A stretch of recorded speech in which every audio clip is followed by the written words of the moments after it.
I've got 3 minutes to convince you to get into LPG conversion in your car. Now, be mindful, you have dual fuel, which means you can have petrol and gas at the same time.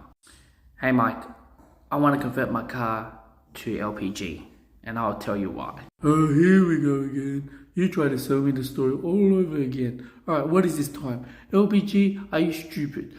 Alright? Now, everyone's just getting an electric car. They all want to get an electric car. LPG? The taxis are using hybrid cars. Alright, tell me the story. Alright, tell me.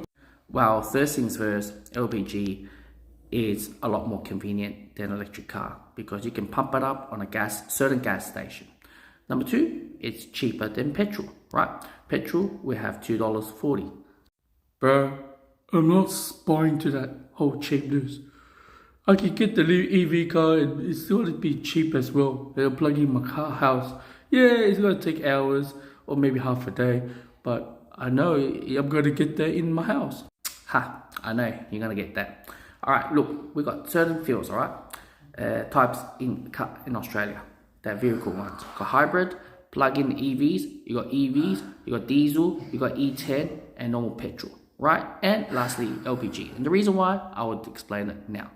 LPG conversion can vary depending on the size of the tank. It can be a donut size that it be placed on the fifth wheel in the car, or you can have sacrifice half your back boot with a capsule, or maybe sacrifice the entire back boot. Now, the reason why we have wanting to have this conversion is because, well, first things first, it's convenient. Yes, I know it's the lamest option out there at the moment where everyone is buying, electric car. Now, gas conversion can be all sorts of cars, but one thing for sure is not the best. It'll only be best for V6 or Toyota Camry or something, a petrol drinker car. Now, the reason why I said gas conversion, well, anyone can convert their cars under 4,000 or 2,000, depending on the size and the operation or whatever. I'm not expert in that field.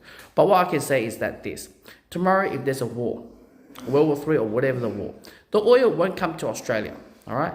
It will impact Australia that, well, oil will be the cargoes from over the other countries. They're not going to come here. They're going to consume the oil. So what's going to happen is the oil will not come here. And even if you do, it costs you $10 a litre. So even if you do get an EV car, it's going to take you more than a year. So after more than a year, well, if you convert to gas, well, we have coal underneath of us, yeah, and we have gas as well. So we have unlimited resources. So it's still $1 cheaper. So in the long term, if there's a war, gas is a winner.